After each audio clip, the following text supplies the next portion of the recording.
Good morning, guys. Welcome to Poetry Corner.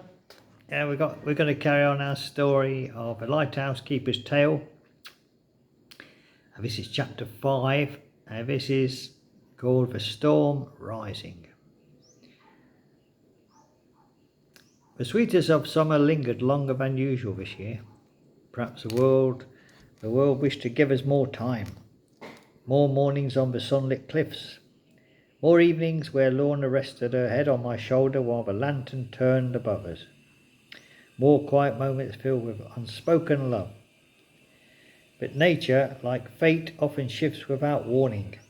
It began subtly, a strange heaviness in the air, and seagulls flying inland instead of circling the harbour.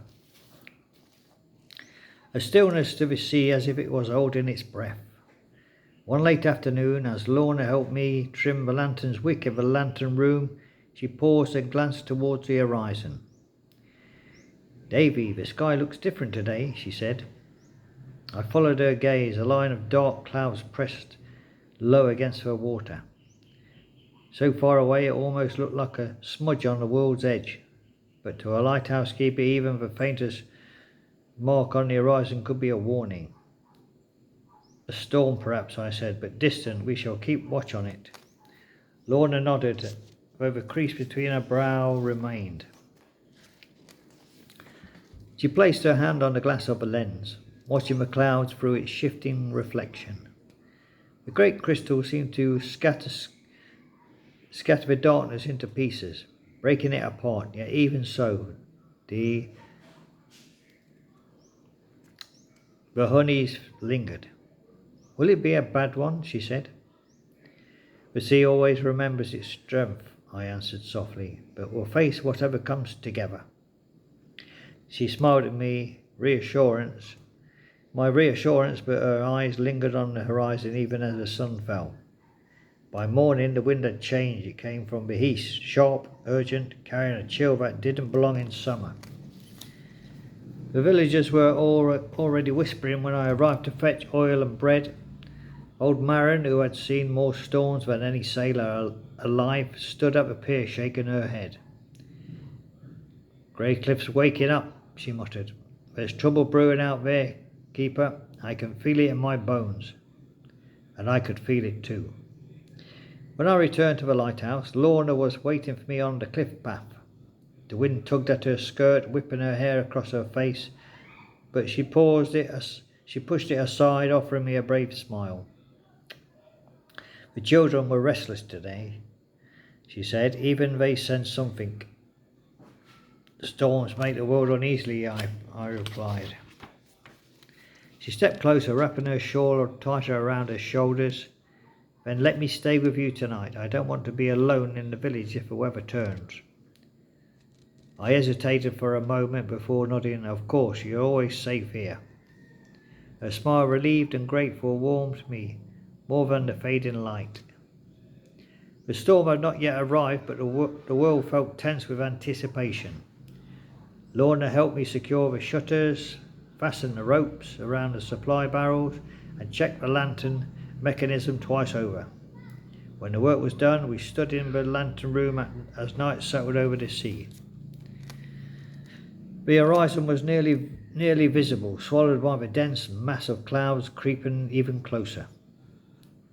"It's strange," Lorna whispered, "to think something so dark can move so silently." I rested my hands over hers over the railings. Storms often arrive like that, quiet before the roar.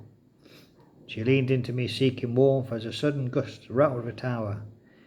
"Davy," she said softly, fear flickering in her voice, "stay beside me tonight." "Always," I answered. Just past midnight the tide surged higher than normal, slapping against the rocks below with impatient force. The wind grew sharper, carrying the first hint of rain. Every instinct in me, every trained sense from years tending Greycliff Lighthouse told me this storm would be fierce. Lorna watched the waves from the window, her arms wrapped around herself. "It feels alive," she said. "It is," I said. "The sea has its moods just like we do. Tonight it's restless." Thunder rolled low across the water. Lorna turned towards me, and in her eyes I saw a question she didn't dare speak. Will we be safe? I stepped to her, cupping her cheeks gently. Nothing will harm us here, I said. Not while I draw breath. She leaned into my touch, her eyes closing. Outside, lightning crawled across the sky, silent for a moment before the thunder chased it. The storm was coming. And though neither of us knew it yet, this night would mark the beginning of everything that followed. The fear, the loss, the memories etched into the stone of Greycliff Lighthouse forever. But for now, Lorna was in my arms, and the lighthouse was warm. The trembling was still. Oh, there you go, guys. That's chapter 5. Tomorrow we'll have chapter 6, Sunday morning, when the storm breaks. So join me tomorrow for A Lighthouse Keeper's Tale. We'll have chapter 6, when the storm breaks. So there you go, guys. And tonight we're going to go back to Topsy Tickletown, guys. This one has been put on the shelf for a little bit, but now we're going to go back to Topsy Tickletown for chapter 68, the Quantum Quirk. So do you remember that, to find 3 silly ingredients to get home to Topsy Tickletown? Now this is the last ingredient we have to get. So let's see how they get on tomorrow night, guys. So bye bye now, and take care, and thank you for joining me. Bye bye.